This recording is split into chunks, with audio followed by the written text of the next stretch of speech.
یا نیند آنا یہ کیوں آتی ہے؟ کوئی بتا سکتا ہے اونگ اور نیند کیوں آتی ہے ہمیں؟ تھکنے کی وجہ سے. جی تھکنے کی وجہ سے. اور کیا اللہ ٹھیک رب سر. العالمین تھکتا ہے؟ جی نہیں. جی مین چیز سمجھنے کی یہی ہے. کیسا ہے دیکھیے، ایک چیز یہ ہوتی ہے کہ نیند نہیں آنا بعض لوگوں کی بیماری ہوتی ہے. اگر ہم اس کو مخلوقات کے حساب سے سمجھیں گے تو یہ آیت ہم سمجھ نہیں پائیں گے. ٹھیک ہے، نیند نہیں آنا بعض اوقات میں کیا ہوتی ہے، بیماری کی شکل ہوتی ہے کہ بعض لوگوں کو نیند نہیں آتی تو وہ نیند کی گولیاں کھاتے ہیں. لیکن یہاں اللہ کے سلسلے میں جو بات بیان کی جا رہی ہے، لا تأخذہ سینۃ ولا نوم، نہ اسے اونگ آتی ہے نہ نیند آتی ہے. یہ اس کے صفات کمال کی علامت ہے کہ اس کی صفات کمال کا یہ عالم ہے کہ اسے تھکاوٹ ہی نہیں ہوتی، تو اسے نیند اور اونگ کی حاجت ہی نہیں ہے. بات سمجھ میں آئی؟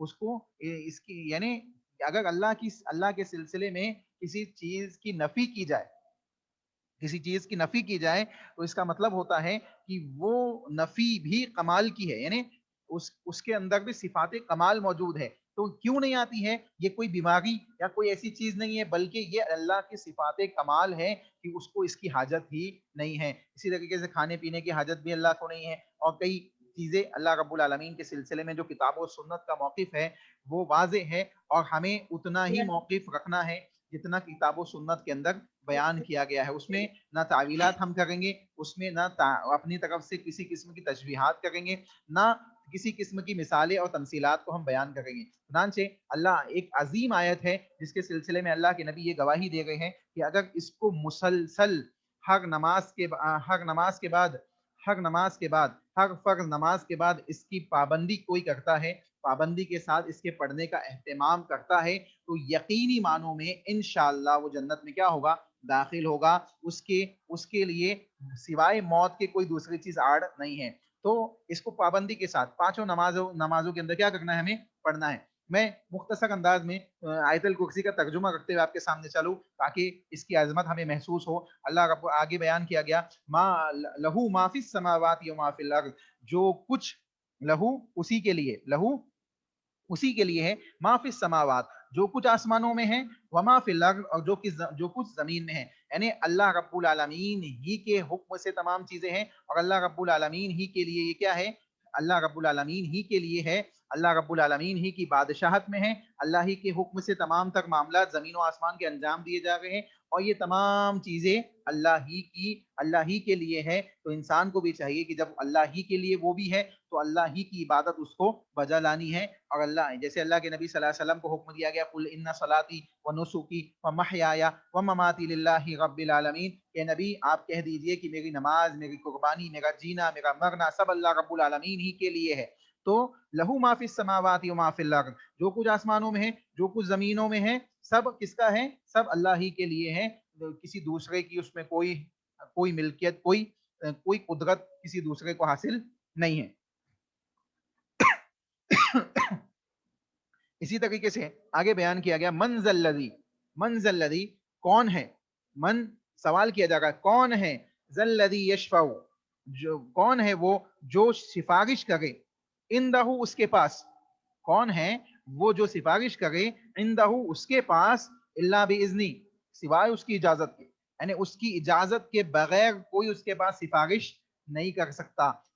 اگر کسی کو سفارش کا موقع دیا جائے گا تو اللہ کے حکم سے دیا جائے گا. جیسے نبی اکرم صلی اللہ علیہ وسلم شفاعت کبریٰ کا ثبوت کتاب و سنت سے ہمیں ملتا ہے، احادیث صحیحہ سے ہمیں ملتا ہے کہ اللہ کے نبی صلی اللہ علیہ وسلم سفارش کریں گے اللہ رب العالمین سے.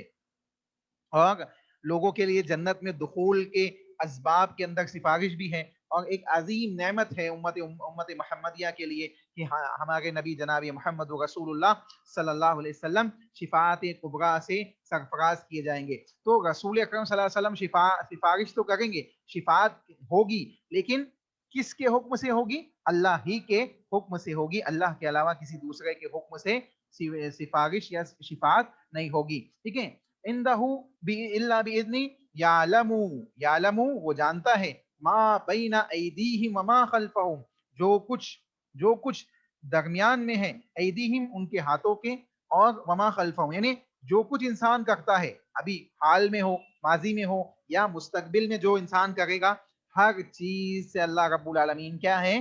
واقف ہے، وہ کسی بھی معاملے سے غافل نہیں ہے، وہ کسی بھی معاملے سے غافل نہیں ہے۔ تو معلوم کیا پڑ رہا ہے، اللہ رب العالمین نے عظمت والی اس آیت کے اندر تمام تر اللہ رب العالمین سے جڑی ہوئی صفات کو ذکر کیا گیا ہے، اور یہ بڑی ہی عظیم آیت ہے۔ اسی طریقے سے اس کا نام آیت الکرسی کس لیے ہے؟ اس کا نام آیت الکرسی اس لیے ہے کہ اللہ نے اس میں بیان کیا کہ اللہ رب العالمین نے بیان کیا کہ الا بما شاء وسع کرسی السماوات والارض، اس کی کرسی کا ذکر کیا گیا۔ اور ابھی سوال یہ کہ کرسی کیسے ہوگی، کرسی کیسے ہوگی؟ تو کرسی کیسے ہوگی، کیسے نہیں ہوگی، اس کا تو ہمیں پتہ نہیں ہے، نہ قرآن میں کہیں کہا گیا، نہ حدیث صحیحہ کے اندر کہیں کہا گیا۔ جو چیز جیسے بیان کی گئی، اللہ نے کرسی کا ذکر کیا، اللہ نے عرش کا ذکر کیا، جو چیز جیسے بیان کی گئی اس کو من و ان ویسے ہی ماننا ہے۔ اس کی تعویلات، اس کی تشبیہات، یا اس کے سلسلے میں یہ کہنا کہ اللہ اپنی کرسی پہ کیسے جلوہ افروز ہوگا، عرش پہ کیسے مستوی ہوگا، ایسے سوالات کرنا بھی ہمارے لیے جائز نہیں ہے۔ امام مالک رحمہ اللہ علیہ سے کسی نے اسی ٹاپک سے سوال کیا کہ اللہ رب العالمین عرش پہ مستوی ہے، فکیف یستوی؟ امام مالک رحمہ اللہ علیہ بڑے شدید غضبناک ہوئے، غصہ ہو گئے اور کہا کہ اے لوگو، الاستواء معلوم والکیفیت مجہول والسوال عنہ بدعۃ۔ امام مالک رحمہ اللہ علیہ نے بیان فرمایا کہ لوگو، استواء اللہ کا عرش پہ مستوی ہونا یہ کتاب و سنت سے ثابت ہے، یہ معلوم ہے، اور وکیفیت مجہول، اس کی کیفیت ہمیں بتائی نہیں گئی ہے، اس کی کیفیت ہمیں اللہ نے نہیں بتائی ہے۔ والسوال عنہ بدعۃ، اور ایسی چیزوں کے سلسلے میں جو اللہ کے سلسلے میں ہمیں نہیں بتائی گئی ہے، اس کے سلسلے میں سوال کرنا کیا ہے؟ بدعت ہے، یہ تمہارے لیے جائز نہیں ہے۔ تو دیکھیں، ایک چیز تو یہ معلوم پڑی کہ اللہ کے سلسلے میں جو بات جیسی بیان کی گئی ہے اس کو ویسے ہی مانی جائے گی، اس کو ویسے ہی قبول کیا جائے گا۔ اس میں کوئی مثال نہیں دی جائے گی کہ اللہ کی کرسی ایسی ہوگی، اللہ کے ہاتھوں کا ذکر ہے تو ایسا ہوگا، اللہ کے چہرے کا ذکر ہے تو ایسا ہوگا، نعوذ باللہ، ایسا ہم کو نہیں کرنا ہے۔ ایمان کا تقاضا یہ ہے کہ اس کو من و ان مانے۔ اللہ رب العالمین نے جتنا اپنے سلسلے میں بتایا ہے اتنے ہی پہ اتفاق کرتے ہوئے اتنے پہ ایمان رکھے۔ دلیل کیا ہے اس کی دلیل یہ ہے، اللہ نے کتاب اللہ کے اندر بیان کیا، انما یأمرکم بالسوء والفحشاء وَأَن تَقُولُوا عَلَى اللَّهِ مَا لَا تَعْلَمُونَ۔ شیطان کے حربوں کو اللہ نے ذکر کیا، کہا انما یأمرکم بالسوء والفحشاء، کہ شیطان کیا کرتا ہے؟ بے شک شیطان تمہیں حکم دیتا ہے، تمہیں ابھارتا ہے کس چیز کی طرف؟ بالسوء، گناہ کی طرف، بالسوء گناہ کی طرف، والفحشاء اور بے حیائی کی طرف، گناہوں کی طرف، بے حیائی کی طرف، بے حیائی کے کاموں کی طرف۔ وَأَن تَقُولُوا عَلَى اللَّهِ، اور تم اللہ کے سلسلے میں ایسی باتیں کہو مَا لَا تَعْلَمُونَ، جس کا تمہیں علم نہیں ہے۔ وَأَن تَقُولُوا عَلَى اللَّهِ مَا لَا تَعْلَمُونَ، کہ تم اللہ کے سلسلے میں ایسی باتیں کہو جس کا تمہیں علم نہیں ہے۔ اب ایک سوال میں آپ سے کرتا ہوں، یہ بتائیے کہ اللہ کے سلسلے میں علم ہمیں کہاں سے ہوگا؟ کہ اللہ کے سلسلے میں اگر ہمیں کچھ جاننا ہے تو ہمیں کیسے معلوم پڑے گا؟ قرآن سے، احادیث سے۔ جی، قرآن حدیث سے۔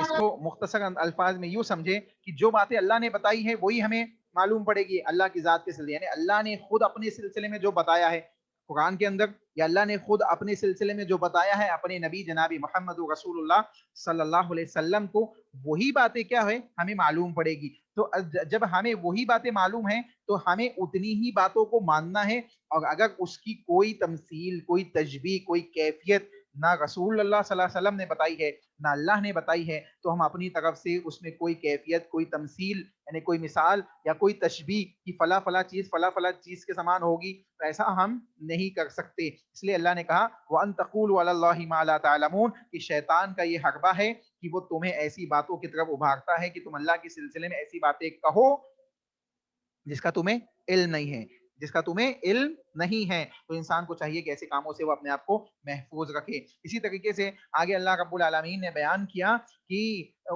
وسیع کرسی السماوات والارض، اس کی کرسی آسمان اور زمین کو گھیرے ہوئے ہے، ولا یؤودہ، اور نہیں تھکاتی ہے حفظہما، ان دونوں کی حفاظت، وہو العلی العظیم، اور وہ بلند تر اور عظیم ہے، بہت بڑا ہے۔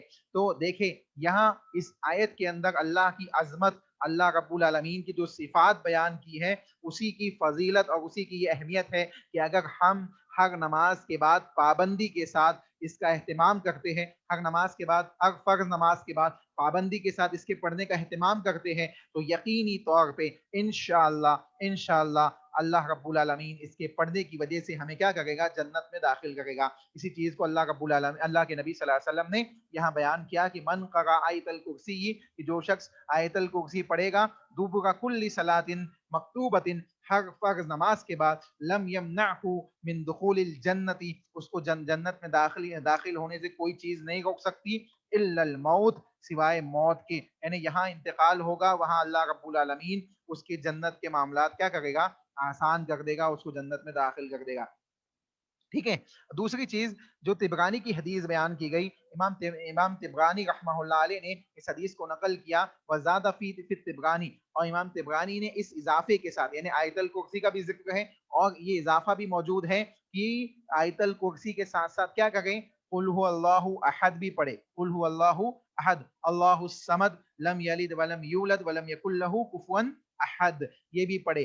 تو یہ امام طبرانی نے اس حدیث کو نقل کیا، اور یہ حدیث جو امام طبرانی رحمہ اللہ علیہ نے نقل کی ہے، یہ بھی اوتھنٹک ہے، اور ہر نماز کے بعد قل هو اللہ احد، اسی طریقے سے قل اعوذ برب الفلق، قل اعوذ برب الناس پڑھنا رسول اللہ صلی اللہ علیہ وسلم سے ثابت ہے۔ یعنی نماز کے بعد کے اذکار میں جہاں آیت الکرسی ہے، وہی قل هو اللہ احد بھی ہے، قل اعوذ برب الفلق بھی ہے، قل اعوذ برب الناس بھی ہے۔ ان کی پابندی کے ساتھ انسان کو چاہیے کہ ہر نماز کے بعد کیا کرے؟ اس کی تلاوت کرے۔ اسی طریقے سے فجر اور مغرب کی نماز کے بعد خصوصی طور پہ 3 مرتبہ پڑھنے کا حکم دیا گیا، یعنی آیت الکرسی تو ایک ہی بار پڑھنا ہے آپ کو، بقیہ تینوں کل 3 بار پڑھنے کا حکم اللہ کے نبی صلی اللہ علیہ وسلم نے دیا۔ تو ہمیں چاہیے کہ ہم ان چیزوں کی کیا کریں؟ پابندی کریں، تاکہ اگر ہم پہ کسی قسم کے مختلف قسم کے معاملات ہیں، دیکھیں یہ کیسی چیز ہے، یہ صبح شام کے اذکار میں بھی داخل ہے، تو اگر ہم اس کی پابندی کریں گے تو انشاءاللہ ممکن ہے کہ بہت سی ایسی چیزیں جو ہمارے لیے تکلیف دہ ہو سکتی ہے، اللہ تعالیٰ ان سے ہمیں کیا کرے گا؟ محفوظ کر لے گا۔ تو بات سمجھ میں آئی آپ لوگوں کو یہاں تک؟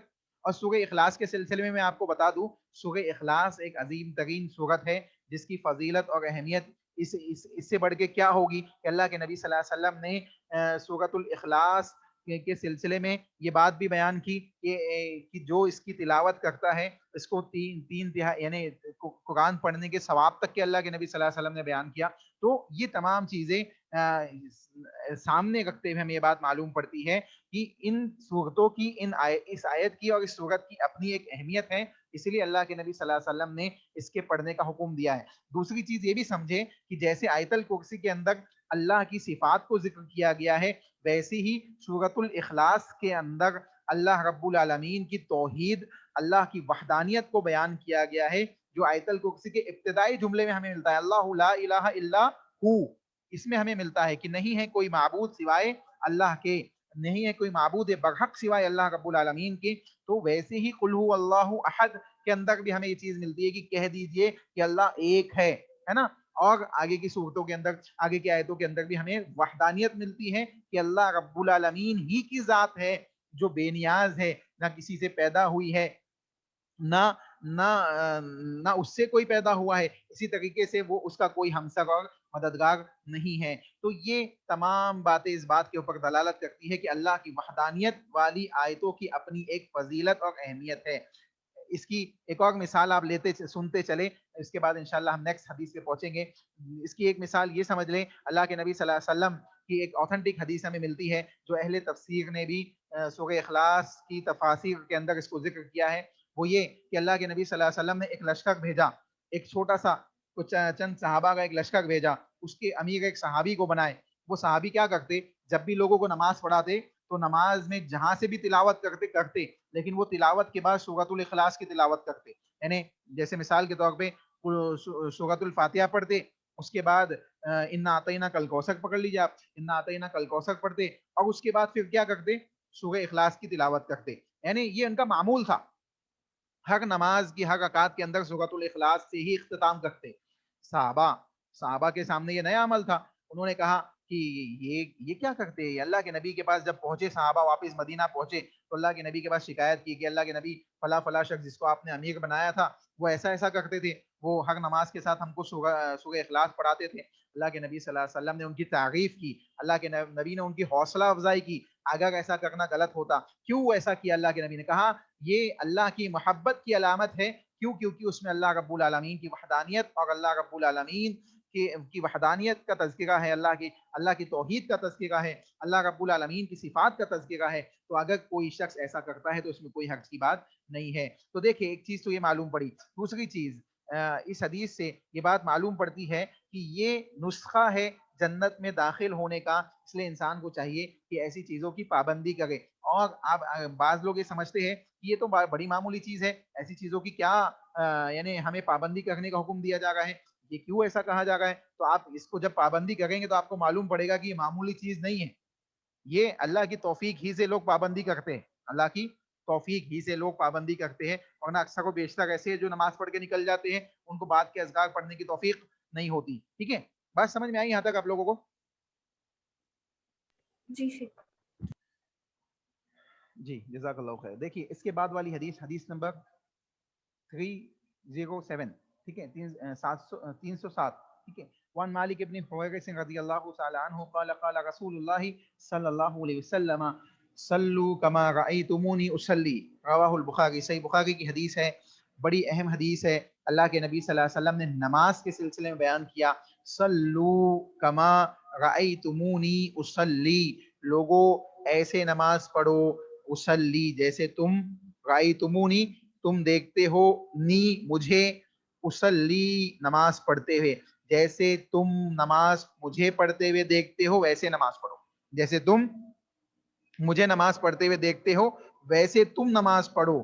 اب دیکھیں اس حدیث کے مخاطب براہ راست تو صحابہ ہی ہے, یعنی صحابہ سے اللہ کے نبی کہہ رہے کہ میرے صحابہ کیا کرو, جیسے تم مجھے نماز پڑھتے ہوئے دیکھتے ہو ویسی نماز پڑھو. کیوں صحابہ کیوں مخاطب ہے؟ کیونکہ صحابہ نے اللہ کے نبی کو دیکھا ہے. ٹھیک ہے, اب ہم مخاطب نہیں ہیں, ایسا نہیں ہے کہ ہم مخاطب نہیں ہیں, ہم بھی مخاطب ہے, ہم بھی مخاطب ہے. کیوں؟ کیونکہ ہم امتی ہے. ہم کیا ہے؟ امتی ہے. اس لیے اللہ کے نبی نے کہا صلو کما رأیتمونی اصلی, اے لوگوں ویسے نماز پڑھو جیسے تم مجھے نماز پڑھتے ہوئے دیکھتے ہو. تو براہ راست یعنی اگرچہ مخاطب براہ راست صحابہ ہی ہے, لیکن عمومی حکم امت مسلمہ کے ہر فرد کے ساتھ یہ خاص ہے.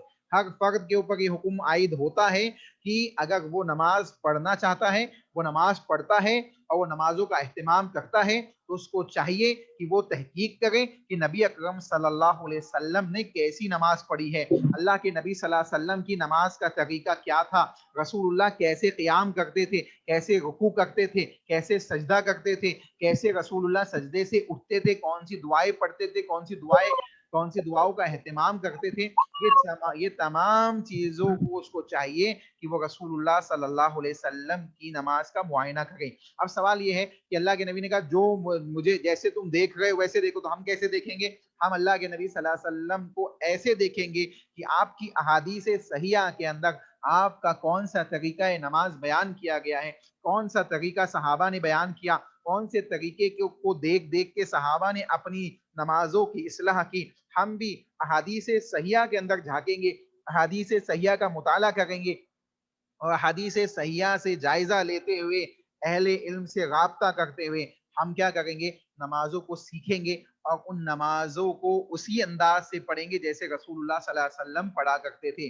تو صلو کما رأیتمونی اصلی, یعنی نماز ایسی پڑھو جیسے تم مجھے پڑھتے ہوئے دیکھتے ہو, کا مطلب یہ نہیں ہے کہ جنہوں نے دیکھا ہے انہی کے لیے یہ حکم ہے, یعنی صحابہ کے لیے ہی ہے, بلکہ صحابہ نے تو ویسی ہی پڑھی اور اللہ نے ان کے سلسلے میں اعلان کر دیا کہ رضی اللہ عنہ ورضوا عنہ, کہ میں ان سے راضی ہو گیا, وہ مجھ سے راضی ہو گئے. اب سوال یہ ہے کہ ہمارا اور آپ کا کیا معاملہ ہے, ہماری اور آپ کی کیفیت کیا ہے, ہمارے اور آپ کی نماز کی حالت کیا ہے؟ اگر ہماری حالت اور ہماری کیفیت نماز ویسی نہیں ہے جیسی رسول اللہ صلی اللہ علیہ وسلم کی تھی, تو اس بات کو ذہن میں ڈال لے, اس بات کو ذہن میں بٹھا لے. اللہ کے نبی محمد رسول اللہ صلی اللہ علیہ وسلم نے بیان کیا, اللہ کے نبی نے بیان کیا, من عمل عملا لیس علیہ امرنا فہو رد, جس نے کوئی ایسا عمل کیا جس کا حکم ہم نے نہیں دیا تھا, جس پہ ہماری مہر موجود نہیں ہے, یعنی ہم نے اس کا حکم نہیں دیا اور تم اس کو عمل میں لا گئے ہو. تو نماز کے اندر جیسا اللہ کے نبی نے حکم دیا ویسا کرنا ہے, اس کے علاوہ کوئی دوسرا طریقہ ہم اپنائیں گے تو کیا ہوگا وہ نماز؟ اللہ کے نبی نے کہا جس نے کوئی ایسا کام کیا جس پہ ہمارا حکم نہیں ہے, وہ کام رد کر دیا جائے گا، وہ عمل رد کر دیا جائے گا، اس کی کوئی حیثیت نہیں ہوگی۔ تو کیا بات سمجھ میں آئی کہ ہم نے اللہ کے نبی کو دیکھا نہیں تو کیا یہ حکم ہمارے لیے ہے یا نہیں ہے؟ جی جلدی سے بتائیے،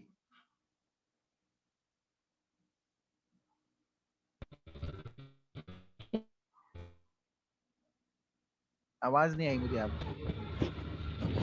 ہمارے لیے بھی تو ہمارے لیے ہے تو ہم کہاں دیکھیں گے اللہ کے نبی کی نماز؟ ہم کہاں چیک کریں گے؟ کیسے معلوم پڑے گا؟ صحیح احادیث میں احادیث صحیحہ کے اندر ہم اللہ کے نبی کی نماز کو کیا کریں گے؟ دیکھیں گے کہ اللہ کے نبی نے کیسے پڑھی، کیفیت کیا تھی، اور ہماری نماز کی کیفیت کیا ہے۔ اگر ویسی ہی ہے تو اس کو کنٹینیو کریں گے، اور جو اس میں کمی بیشی ہے اس کو صحیح کریں گے۔ اگر ویسی نہیں ہے تو کیا کریں گے؟ اس کی اصلاح کریں گے، اس کو صحیح کریں گے، اور جیسے رسول اللہ کی نماز تھی ویسے نماز ہم پڑھیں گے۔ اس لیے اللہ کے نبی نے کہا صلو کما رأیتمونی اصلی، تم ویسے نماز پڑھو جیسے تم مجھے نماز پڑھتے ہوئے دیکھتے ہو۔ اگر اللہ کے نبی صلی اللہ علیہ وسلم ایسا نہیں بھی کہتے تو اللہ نے کتاب اللہ کی متعدد آیتوں کے اندر یہ حکم دیا اطیعوا اللہ واطیعوا الرسول، اطیعوا اللہ واطیعوا الرسول، اطیعوا اللہ واطیعوا الرسول، کہ لوگ اللہ کی اطاعت کرو، رسول اللہ کی اطاعت کرو، اللہ کی اطاعت کرو، رسول اللہ کی اطاعت کرو۔ اور رسول اللہ کی اطاعت ہم پہ ایسے ہی فرض ہے جیسے 5 وقت کی نمازیں ہم پہ فرض ہے۔ رسول اللہ کی اطاعت ایسے ہی ہم پہ فرض ہے جیسے 5 وقت کی نمازیں ہم پہ فرض ہے، ویسے رسول اللہ کی اطاعت بھی ہم پہ فرض ہے۔ تو اگر ہم اللہ کے نبی صلی اللہ علیہ وسلم یہ نہیں بھی کہتے تو ہم پہ کیا تھی؟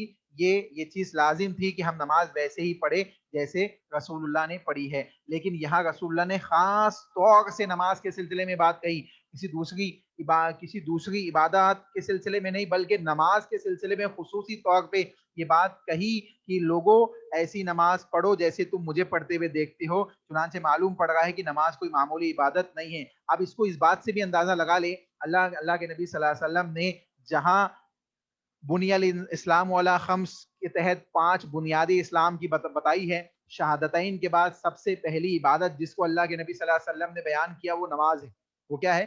نماز ہے۔ اللہ کے نبی نے کہا بنی الاسلام علی خمس، شہادت اللہ الہ الا اللہ وانی رسول اللہ واقام الصلاۃ، اور لوگوں نماز قائم کرو۔ یعنی سب سے پہلے کلمے کے بعد سب سے پہلی چیز جو ہم پہ اپلائی ہوگی وہ کیا ہے؟ نماز ہے۔